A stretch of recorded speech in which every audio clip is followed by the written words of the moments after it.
لله الذي جعلنا من المتمسكين بولاية علي بن أبي طالب وأولاده المعصومين. الصلاة والسلام والتحية والإكرام على رسوله الكريم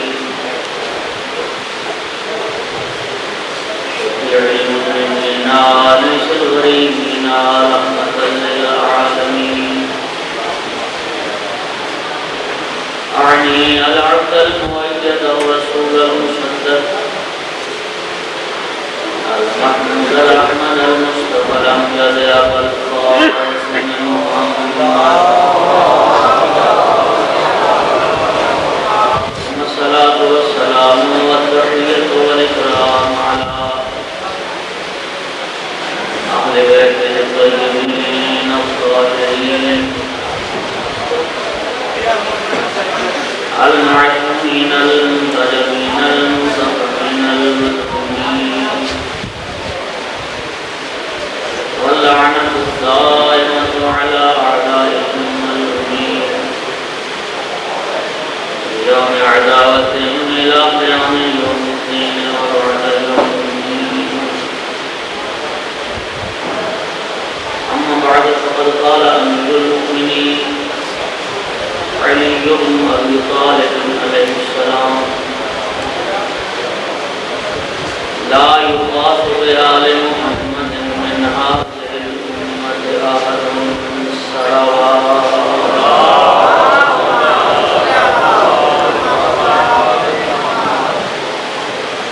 سامعین محترم، حاضرین مجلس، طلاب کرام و علماء کرام،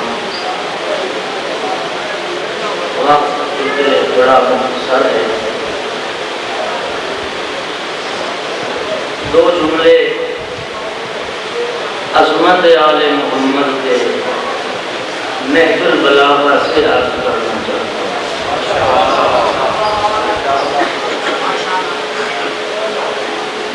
مولا امیر نے ارشاد فرمایا: ان احسن الحسنات حبنا. حضرت نے فرمایا یاد رکھو دنیا کائنات کی کتنی نیکیاں ہیں، جتنے حسنات ہیں، جتنی اچھائیاں ہیں، جتنی خوبیاں ہیں. ان احسن الحسنات حبنا، فرمایا تمام نیکیوں سے بڑی نیکی وہ ہم اہل بیت کی محبت ہے. ہماری محبت سے بڑھ کے کوئی حسنات نہیں ہے، ہماری محبت سے بڑھ کے کوئی نیکی نہیں. اور دوسرا جملہ فرمایا وَأَسْوَأَ السَّيِّئَاتِ بُغْضُنَا، اور فرمایا ساری کائنات کے گناہوں میں سے بڑا گناہ وہ ہم اہل بیت کا بغض ہے، ہم آل محمد سے دشمن. آل محمد کی نیکی، آل محمد کی محبت جیسی کوئی نیکی نہیں، اور آل محمد کے بغض جیسا کوئی گناہ نہیں. خوش نصیب ہے وہ انسان جسے آل محمد کی محبت عطا ہو جائے. اس لیے جناب صادق آل محمد نے فرمایا من وجد فی قلبہ برد حب علی بن ابی طالب فلیشکر لأمہ، جو اپنے دل میں علی کی محبت کی ٹھنڈک کو محسوس کرے، ماں کا شکریہ ادا کرے. اور یاد رکھو یہ صرف نیکی نہیں، محبت علی وہ عظیم نیکی ہے جو کفارہ گناہ بھی بنتی ہے، گناہوں کو نابود بھی کرے. وہ علی رسالت نے فرمایا حب علی یاکل الذنوب کما تاکل النار الحطب، علی کی محبت گناہوں کو کھا جاتی ہے جس طرح سے آگ خشک لکڑی کو کھا جاتی ہے. پھر دوستو حضرت امیر کے نہج البلاغہ کے خطبے سے ایک جملہ فرمایا لا یقاس بآل محمد من هذه الامة احد. فرمایا لوگوں یاد رکھنا اس امت میں سے کسی بھی فرد کا قیاس آل محمد کے ساتھ نہیں کیا جا سکتا. اس امت میں سے کسی کا قیاس، کسی فرد امت کا قیاس آل محمد کے ساتھ نہیں ہو سکتا. آل محمد کا مقام اور ہے اور امت کا مقام اور ہے، قابل مقایسہ نہیں ہے. دلیل کیا دی میرے مولا نے؟ فرمایا کیفا یسوا بہم من جرت نعمتہم علیہ ابدا. فرمایا وہ شخص آل محمد کی برابری کیسے کر سکتا ہے جو ان کا ممنون احسان رہا ہو، جو آل محمد کے دسترخوان پہ، اس نعمت کے دسترخوان پہ پلتا رہا ہو. یہ طے ہے ممنون احسان کبھی محسن کے برابر نہیں ہو سکتا.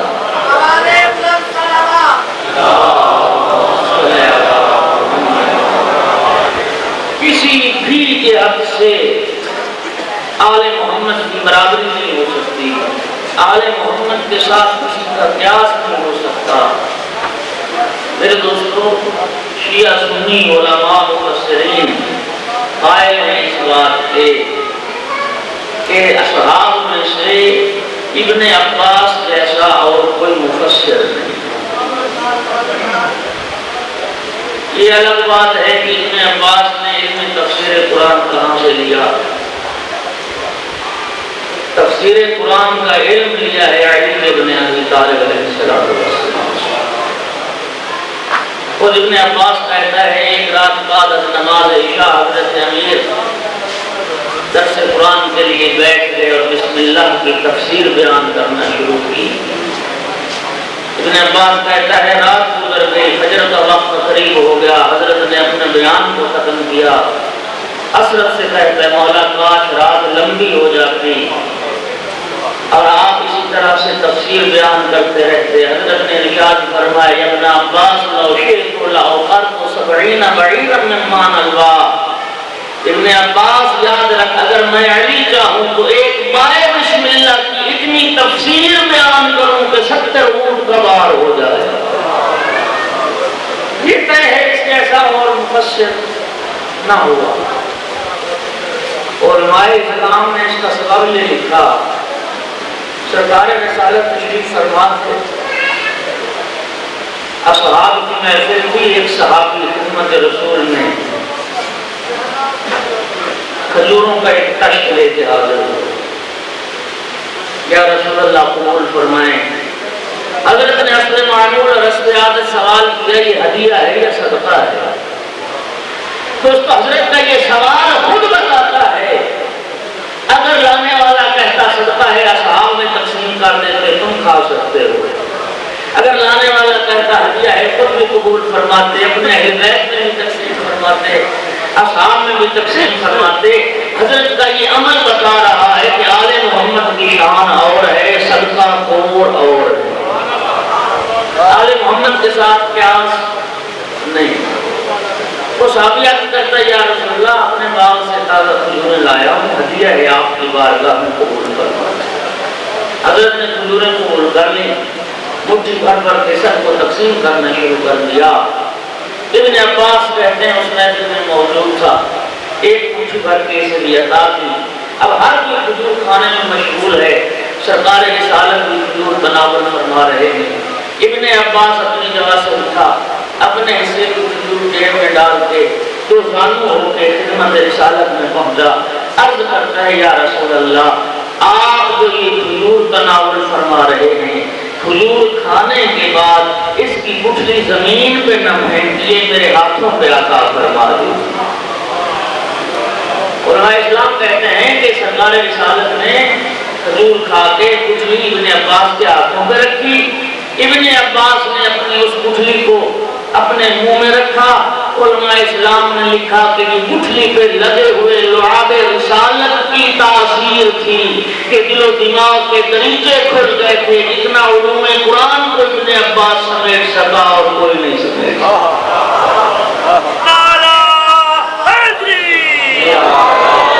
توجہ فرمائیے. لعاب رسالت معصوم کے لعاب کی یہ تاثیر، علوم قرآن کا جاننے والا بن گیا۔ میرے دوستو لمحہ فکریہ کے طور پہ ایک جملہ کہا کرتا ہوں، ذرا توجہ تو فرمائیے، جو شخص زندگی میں فقط ایک مرتبہ گٹھلی پہ لگے ہوئے اللہ رسالت کو چوس لے تو وہ مفسر قرآن بنتا ہے، اور جو رسالت کی زبان چوس چوس کے پروان چڑھے وہ ناطق قرآن بنتا ہے۔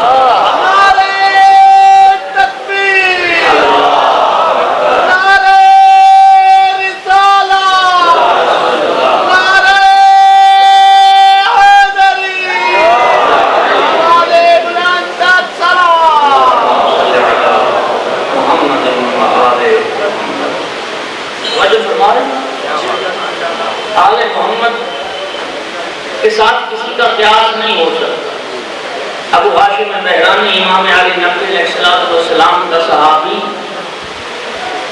یہ روایت کرتا ہے کہ میں امام کی خدمت میں موجود تھا، ایک ہندوستان کا رہنے والا شخص امام کی خدمت میں آیا، اپنی ہندی زبان میں امام سے دریافت کرنے لگا اپنے مسائل۔ کہتا میں حیران رہ گیا جب میں نے دیکھا کہ امام بھی اسے ہندی زبان میں جواب ارشاد فرما رہے۔ توجہ ایسا ہے بات، امام بھی ہندی زبان میں اسے جواب دے رہے تھے۔ کہتا میں حیران رہ گیا کہ امام ہندی بھی جانتے، پہلے ظاہر جب سنا عربی میں گفتگو کرتے سنا۔ ابو ہاشم کہتا ہے جب وہ سائل حضرت کی خدمت سے رخصت ہو گیا، میں نے عرض کی مولا آپ ہندی زبان بھی جانتے ہیں؟ فرمایا ابو ہاشم اتنا عرصہ ہو گیا تجھے میرے پاس، ابھی تک تیری معرفت امامت کے متعلق اتنی ہی ہے، امامت کے متعلق تیری ابھی اتنی معرفت ہے۔ فرمایا یاد رکھ ابو ہاشم، امام ہوتا ہے اللہ کی طرف سے مخلوقات کے لیے حجت۔ امام کیا ہے؟ اللہ کی طرف سے مخلوقات کے لیے حجت۔ امام ہوتا ہے واسطہ فیض الہی۔ امام صادق علیہ السلام نے جو حجت کا فلسفہ بیان کیا، حضرت نے فرمایا کہ حجت کا فلسفہ یہی ہے، ما ينزل من اللہ فعلى ایدیہم وما يعرض الى اللہ فعلى ایدیہم۔ خالق کی طرف سے جو فیض مخلوقات تک پہنچتا ہے پہلے حجت کے پاس آتا ہے، اور بندگان خدا کا کوئی عمل جو خدا تک پہنچتا ہے پہلے حجت کے پاس پہنچتا ہے۔ خالق مخلوق کے درمیان واسطہ ہے حجت۔ فرمایا امام ہوتا ہے اللہ کی طرف سے مخلوقات کے لیے حجت۔ فرمایا وہ مخلوقات کے لیے حجت جب محجوج کی زبان کو نہ جانتا ہو وہ اس کے لیے حجت کیسے بن جائے گا؟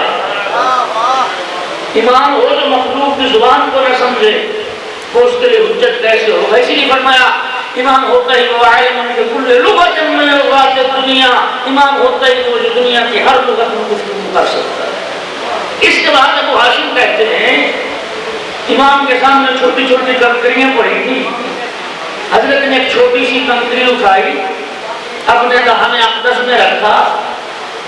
ابو ہاشم کہتا ہے جب لعاب امامت سے تر ہو گئی نا وہ کنکری، حضرت نے وہ کنکری میرے ہاتھ پہ رکھی، فرمایا ابو ہاشم اب لو یہ کنکری اس کو تم اپنے منہ میں رکھ لو۔ ابو ہاشم کہتا ہے لعاب امامت سے تر کنکری جب میں نے اپنے منہ میں رکھی، خدا کی قسم میں 70 زبانوں کا عالم ہو گیا تھا۔ لا یقاسو بیال محمد، توجہ فرمائیے، یہ لعاب انسان کے بدن کا وہ فاضل حصہ اور مادہ ہوتا ہے جو پھینک دینے کے قابل ہوتا ہے، قابل نفرت ہوتا ہے یہ مادہ، لیکن عام مخلوقات کا معصوم کا یہی لعاب علم کی کثرت کا سبب بن جایا کرتا ہے۔ ایک صلوات پڑھیں محمد والے محمد کی بات تمام ہوا میرا۔ خوش نصیب ہے وہ انسان جسے آل محمد کی محبت عطا ہو جائے۔ جامع الاخبار میں میرے قبلہ یہ روایت موجود ہے، علماء تشریف فرما ہے، اصل چیز ہے معرفت و ولایت آل محمد، اور یہی معرفت اور یہی محبت ہے جو پھر قبولیت اعمال کا سبب بنتی ہے۔ جامع الاخبار میں جملہ موجود ہے، سرکار ختمی مرتبت نے جناب امیر کو خطاب کر کے یہ جملہ فرمایا تھا لو اتى العبد يوم القيامة بأعمال 70 نبيا وإن لم يبارك يا علي لم يشم رائحة الجنة. فرمایا اگر قیامت کے دن کوئی بندہ 70 نبیوں کا عمل لے کے آ جائے، 70 انبیاء کا عمل اس کے پاس ہو، فرمایا اے علی اگر تیری میرا اس کے دل میں نہیں ہے جنت کی خوشبو نہیں سن سکتا.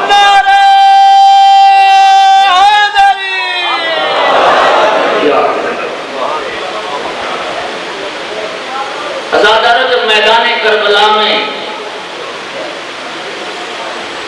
سب یارو یار شہید ہو گئے نا، فرزند رسول آئے ہیں خیموں میں، تمام بیویوں کو جمع فرما کے سلام آخر دیا. اب حسین کے پاس اتنا وقت نہیں کہ ہر بیوی سے جدا ودا کر سکے، سب کو مجموعی سلام کیا اور میدان کربلا میں فرزند رسول نے 2 وصی قرار دیے ہیں. عزادارو علی کی بیٹی کی عظمت یہ ہے، امام حسین علیہ السلام نے جہاں امام سجاد کو اپنا وصی بنایا، جناب زینب عالیہ کو بھی اپنا وصی قرار دیا. جو وصیتیں اپنی بہن سے فرمائی ہیں نا، 2 وصیتیں یہ بھی تھیں. ایک فرمایا اخت زینب لا تنسینی فی نافلۃ اللیل، بہن زینب مجھے نماز تہجد میں بھلا نہ دینا، بہن نماز شب میں میرے لیے دعا کرتی رہے. اجرکم علی اللہ، یہ آنسو یہ کفارہ گناہ ہے. مجھے نماز تہجد میں بھلا نہ دینا. اور دوسرا جملہ اختی زینب احفظی ایتامی، بہن میرے یتیموں کی حفاظت کر، میں یتیموں کو تیرے سپرد کر کے جا رہا ہوں. عزاداروں اس طرح سے اس بہن نے بھائی کی وصیت پہ عمل کیا. شاید کسی نے دنیا میں اس طرح سے وصیت پہ عمل کیا ہو. آپ ابھی سن رہے تھے کربلا سے کوفہ، کوفہ سے شام تک کے راستے، برہنہ اونٹ کی پشت پہ سوار ہوتے، پابند رسن ہوتے، علی کی بیٹی کی نماز تہجد قضا نہیں ہوئی، بھائی کو بھولی نہیں. عزادارو زندان شام میں ایک مرحلہ ایسا بھی آیا جہاں پہ دونوں وصیتوں پہ عمل ہوتا ہوا نظر آیا. سید سجاد نے زندان شام میں دیکھا پھوپھی بیٹھ کے نماز ادا کر رہی ہے.